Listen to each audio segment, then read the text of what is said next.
오늘은 정의란 무엇인가, 세 번째 자유지상주의와 네 번째 시장 논리에 대해서 리뷰하도록 하겠습니다.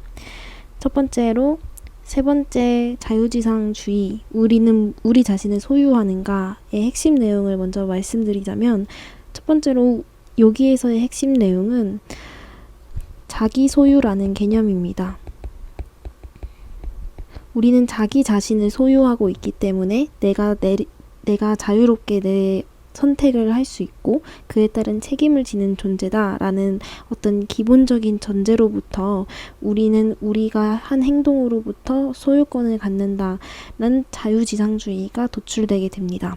자기 소유라는 개념은 곧 우리는 우리 자기 자신을 완전히 소유한다는 의미입니다. 이는 페이지 112쪽 자기 소유라는 개념은 매력적이다. 특히 개인의 권리를 위한 튼튼한 기반을 찾는 사람들에게는 더욱 그러하다.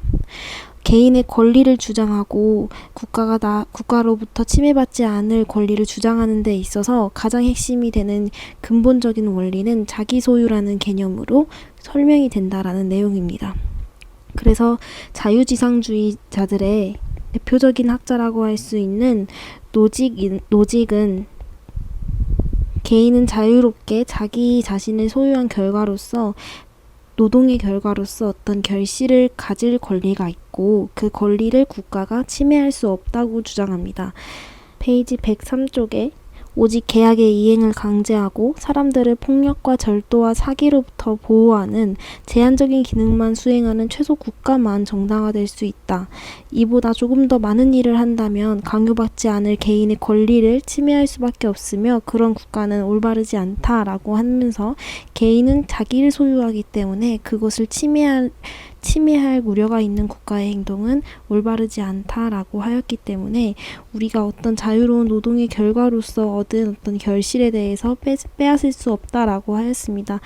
책에서 나온 것은 대표적으로 과세가 되겠죠. 세금 같은 것도 자유롭게 얻은 자신의 결실을 국가가 강도처럼 빼앗는 것에 다름없기 때문에 정당하지 않다고 봅니다.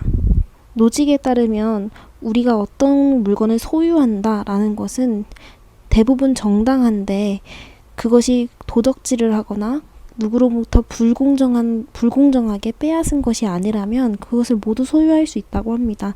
이 두 가지 조건만 충족한다면 누구든지 자신의 소유권을 보장받을 수 있다라고 얘기합니다. 첫 번째 조건은 돈을 벌 때 사용한 자원이 우선 합법적으로 당신의 것이었는지를 묻는다. 내가 훔친 물건을 팔아서 재산을 벌었다면 그 사용한 자원이 불공정한 것이기 때문에 그것은 인정이 되지 않고, 예를 들어 불공정한 노예를 통해서 돈을 번 것으로 물건을 샀다. 이런 경우가 여기에 해당할 것입니다. 두 번째 조건은 당신이 돈을 번 것이 시장에서 자유로운 교환에 의한 것이거나 다른 사람이 자발적으로 건네준 선물에 의한 것인지를 묻는다. 내가 그것을 취득한 방법이 정당한 것이라면 소유권도 역시 정당할 것이라는 주장입니다. 이는 노직의 대표적인 주장, 자유지상주의의 학자로서 노직의 주장을 살펴본 것입니다. 우리가 사회의 어떤 양극화를 해결하기 위해서 분배적 정의를 실천해서 가진 자의 재산을 좀 덜 가진 자에게 나눠줘야 한다라는 주장에 노직은 굉장히 정면으로 반박합니다. 그 내용이 107쪽에 나와 있는데 자신이 아까 말했던 두 가지 방법을 통해서 그 절차를 충족시키는 한에 있어서 자신의 노동의 결실로 얻은 것을 국가가 압수하게 된다면 그것은 과세의 이름으로 압수하는 것이나 다름없다고 합니다. 내가 취득한 재산 중의 일부를 국가가 일부 뺏어간다는 것은 다른 말로 본다면 이것은 내가 가지고 있는 어떤 재산을 뺏어가는 것에 다름없고, 또한 이것은 뭐랑도 같냐면 내가 가진 어떤 시간의 일부를 국가를 위해서 쓰라고 강제하는 것이랑 다름없다. 그러니까 개인이 국가를 위해 희생되는 어떤 노예나 다름없다. 강제노동이랑 다름없다라고 얘기하는 것이고, 그것이 어떻게 보면 노예제랑 다름없다라고 얘기하는 것이 노직의 주장이었습니다. 그래서 세 번째, 자기 소유의 개념으로부터 자유지상주의자들은 개인의 자유로부터 보장되는 소유권, 재산권, 자유권 등을 국가가 침해할 수 없다. 그대로 있는 그대로 정당한 것이라면 있는 그대로 두어야 한다라는 주장입니다. 책 뒤쪽에는 안락사, 장기거래 같은 내용이 나오고 있는데, 장기거래, 안락사 3가지 정도 나왔던 것 같은데, 그런 것이 등장하는 이유는 이 자기 소유에 대해서 좀 더 명확한 이해를 도와주기 위해서 이러한 예시가 나왔다고 생각합니다. 장기거래, 자신의 장기를 마음대로 사고 팔 수 있다고 주장하는 것은 자기가 자기 자신을 완전히 소유하고 있기 때문이고, 안락사, 자신이 죽을 권리도 자기가 결정권을 내려서 스스로 선택할 수 있는 이유는 자기 소유를 하고 있기 때문이다. 그러니까 정말 진정하게 사람들이 자기 소유라는 개념을 주장하려면 이런 것에 있어서도 어떤 특수한 상황이 아니더라도 이런 것을 인정할 수 있어야 한다라는 부수적인 내용으로 등장했다고 보면 될 것입니다.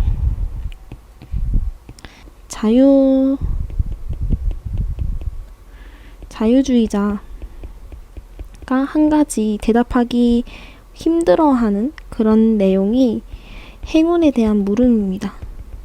어쨌든 간에 마이클 조던 예시에서 나오듯이 마이클 조던이 자신의 어떤 능력을 가지고, 그리고 농구라는 스포츠가 열광받는 사회에 태어나서 자기가 그런 부를 얻게 되고 능력을 키울 수 있게 된 것은 어쨌든 마이클 조던 자신의 능력에서 온 것이 아니라 행운으로부터 온 것인데, 그럼 이건 역시 개인의 노력의 성과로서 인정을 해줘야 하냐라는 질문에 대해서 자유주의자는 대답을 잘 하지 못한다라고 책에 나와 있습니다.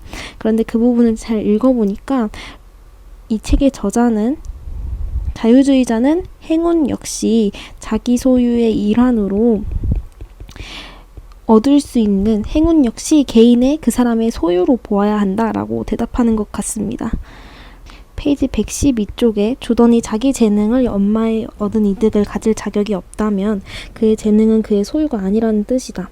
만약에 그의 재능이 그의 소유가 아니라면 조던은 자신을 소유하지 못한다는 뜻이다. 근데 이것은 말이 안 되니까 어쩔 수 없이 그의 재능 역시 그의 소유가 된다고 해석을 해야 한다는 소리입니다.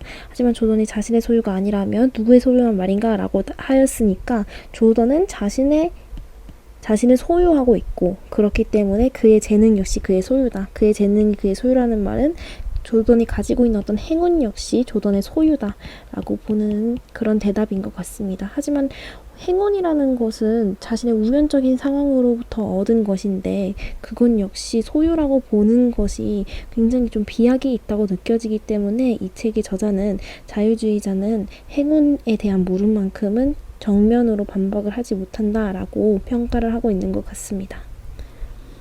4번째입니다. 4번째는 시장 논리에 대해서, 시장 논리에 맡기고 우리 탄소 배출권 거래제도와 같이 시장을 통해서 해결하면 굉장히 효율적으로 자원을 배분할 수 있기 때문에 시장 논리를 통해서 해결하는 게 굉장히 효율적이고 올바른 방법이다라고 여겨지는 경우가 많지만, 시장 논리가 사실 세상의 모든 것을 다 다루지는 못한다라는 내용을 다루고 있습니다.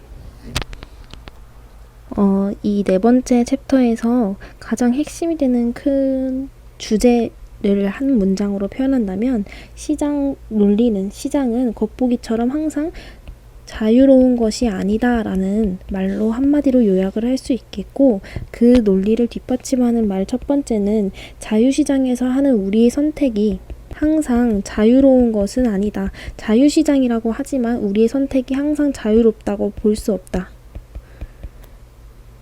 라는 게 첫 번째 뒷받침하는 문장이고, 두 번째로 뒷받침하고 있는 문장은 시장은 어떤 것에 가격을 매겨서 그것을 거래하는 제도인데, 모든 것은 세상에는 돈으로 살 수 없는 것이 존재한다. 그렇기 때문에 시장 논리가 항상 맞다라고 볼 수 없다라는 게 핵심 주장이 될 것 같습니다. 여기에서 나오는 거는 징병제와 모병제에 대한 토론 하나와 대리모 문제에 대해서 이렇게 두 가지 사례가 나오는데, 이 두 가지 사례에서 각각 하나씩 1번과 2번에 대한 대답이 나오고 있습니다. 먼저 모병제 먼저 보자면, 이 반박에 따르면 모병제는 겉보기만큼 자발적이지 않다. 사실상 강제적 요소가 존재하기 때문이다.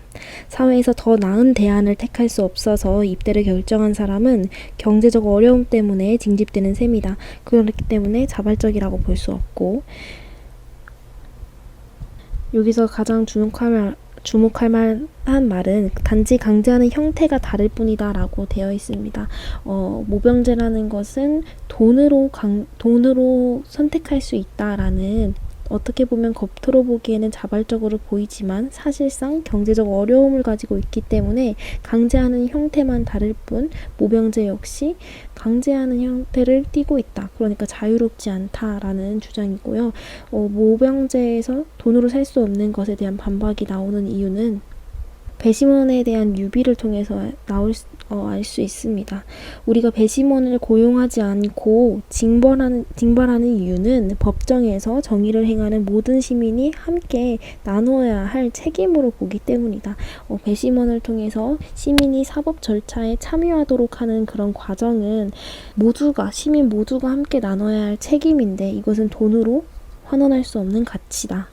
그리고 어떤 경제적인 걸로 그 시장에 맡기게 된다면, 돈으로 살 수 없는 가치를 시장에 맡기게 된다면 다수의 시민을 이렇게 대표를 해야 하는 것들이 특정 부류의 돈이 필요한 사람한테 맡겨짐으로써 다수의 시민과 그들 이름으로 싸우는 어떤 군인 사이의 연결고리가 끊어지게 된다. 돈으로 살 수 없는 이유는 연대의식이 있기 때문인데, 그 연대의식을 돈이라는 가치로 환원함으로써 연결고리를 끊어뜨린다라는 면에서, 이 두 가지 면에서 모병제, 징병제 이 논리에 있어서 시장 논리에만 맡길 수는 없다라는 주장입니다. 마찬가지로 대리모 문제에 있어서도 이 두 가지 반박이 나오는데, 대리모에 있어서 선택이 자유롭다고 할 수 없는 이유는 페이지 144쪽에 나와 있습니다. 첫째, 여자가 돈을 받고 임신해 아이를 남겨주겠다고 약속했을 때 모든 정보를 충분히 제공받았을지 의문이 든다. 모성애라는 감정을 모르는 경우, 그러면 충분히 자유로운 선택이 아니고 그것에 기반해서 선택을 내린 것이 아니기 때문에 자유로운 선택이라고 볼 수 없다라는 내용이 나오고요. 마찬가지로 또 두 번째로는 돈으로 살 수 없는 가치, 어떤 여성의 신체나 어떤 출산이라는 것을 돈으로 과연 환원할 수 있는가라는 물음입니다. 페이지 150쪽에 모든 것은 사용함으로써 그 가치가 매겨지는 것이 있지만, 모든 것을 그렇게 매겨지는 것이 아니라 존중가치, 어떤 인간의 존엄성과 같은 가치로 그 가치가 매겨질 수도 있는데, 존중가치와 사용가치는 그러한 면에서 서로 다른 잣대로 평가되어야 하는데, 이런 것을 구분하지 않고 모두 돈으로 환원시키는 것은 옳지 않다라는 주장이 나와 있는 것으로 보아서, 이 챕터의 가장 큰 맥락은 우리의 선택이 자유롭지 않다, 또한 돈으로 살 수 없는 것이 있다 라는 두 가지 맥락에 맞게 이 두 가지 사례의 어떤 문제점이 비판되고 있는 구조라고 볼 수 있겠습니다. 이 부분에서도 읽다가 논증이 조금 눈에 확 들어오지 않는 부분이 있어서 이 부분만 그냥 추가적으로 정리를 하도록 하겠습니다. 페이지 139쪽에서 140쪽에 나오는 논증 구조입니다. 139에서 140쪽에 나오는 것은 징병제와 모병제에 대한 논의를 하는 중에, 징병제는 대부분 외국의 군인들을 데려와서 징병을 하는 경우가 있기 때문에 징병의 어떤 용병제와 모병제의 어떤 장단점을 다툴 때에 있어서, 용병은 단지 돈만 바라고 싸우는 외국인이지만 미국의 모병제는 미국인만 고용하기 때문에 미국의 모병제가 더 자국의 국민을 군인으로 씀으로써 더 어떤 애국심 같은 면에서 더 효율적인 결과를 가져올 수 있다라는 주장을 이 책이 반박하고 있습니다. 아까 보았듯이 이 책의 어떤 전반적인 흐름은 모병제나 대리모를 조금 이 챕터에서는 조금 반박하고 있는 느낌이 있기 때문에 모병제가 자국의 국민을 쓰기 때문에 더 낫다라는 주장을 여기서도 좀 반박하고 있는 그런 부분이라고 볼 수 있겠습니다. 이 부분에 대해서는 크게 두 가지로 나누는데, 만약에 병역이라는 의무가 시민의 책임으로 환원되는 것이라면, 그리고 또 반면에 병역의 의무가 시민의 책임이 아니라면, 이 두 가지로 나눴을 때 결국엔 두 가지에서 나오는 결과 모두 시장 논리에 따라서 맡길 수 없다 라는 결론이 나오기 때문에 모병제는 타당하지 않다라는 결론이 나옵니다. 이 부분에서 시민의 책임이라고, 병역을 시민의 책임이라고 본다면, 그러면 모든 시민이 이 책임의 어떤 의무를 부담해야 되기 때문에 시장 논리로서 어떤 선별적으로 모병제를 선택할 수 있게 하는 것이 아니라 모든 시민에게 그 의무를 부과해야 함으로 오히려 시장 논리에 맡기면 안 된다라는 결론이 나오고, 만약에 병역의 의무가 시민의 책임이 아니다라고 본다면 모병제에서 장점이라고 말하고 있는 어떤 자국의 국민을 고용한다, 굳이 그렇게 고용할 필요 없이 시민의 책임이 아니라면 모병제 역시 외국 군인에 맡길 수 있다라고 나오기 때문에 여기에서도 역시 모병제의 논리가 흔들린다라는 결론이 나오게 됩니다. 이 부분이 쉽게 눈에 들어오지 않아서 한번 다시 읽었던 부분이기 때문에 이 부분을 다시 한번 정리해 보았습니다. 부수적으로 좀 회색으로 한 부분은 그냥 한 번 더 정리해보고 싶었던 부분이고, 핵심적인 부분은 세 번째 챕터에서는 자기 소유라는 개념을 가지고 자유주의자들은 국가로부터의 어떤 침해를 굉장히 노예제나 다름없다라고 생각을 하고 있고, 그렇기 때문에 자기가 자기 스스로를 완전히 소유하기 때문에 그로부터 나오는 어떤 노동의 열매는 온전히 자신에게 귀속되어야 하고 세금을 물리는 것은 정당하지 않다라는 주장이었고요. 대표적인 학자가 노직이 있었습니다. 네 번째 주제에서는 시장 논리에 따라서 모든 것이 해결되지는 않는다. 우리의 선택이 겉으로는 자발적으로 보여도 사실상 강제를 하는 수단, 방법이 다를 뿐이지 꼭 경제력이라는 어떤 상황적 측면에서 자유롭지 않을 수 있다. 두 번째로는 존중 가치와 사용 가치라는 다른 가치가 존재함에도 이것들을 모두 다 돈으로 환산하려는 태도는 옳지 않다라는 내용이었습니다. 오늘의 정리를 여기서 마치도록 하겠습니다.